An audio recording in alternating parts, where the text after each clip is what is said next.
എന്തായാലും ആന്റി, ത്യാഗരാജൻ ചേട്ടനോ മേരി തോമസോ ഇനി സാക്ഷാൽ മുഖ്യമന്ത്രി തന്നെ പറഞ്ഞാലും ശരി, ചന്ദ്രോത്തുകാരെ എന്റെ ശത്രുസ്ഥാനത്ത് തന്നെയാവും ഞാൻ കാണുന്നത്. അല്ലെങ്കിൽ സിദ്ധാർത്ഥൻ ചന്ദ്രോത്ത് എന്റെ അച്ഛനാണെന്നുള്ളത് അംഗീകരിച്ചു തരണം.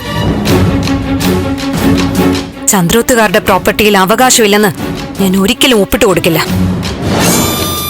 ആ സ്റ്റേ പിൻവലിക്കാനും പോകുന്നില്ല. ഇതെന്റെ യുദ്ധമാണ് ആന്റി. ഞാൻ ജയിച്ചിട്ടേ യുദ്ധം അവസാനിക്കും.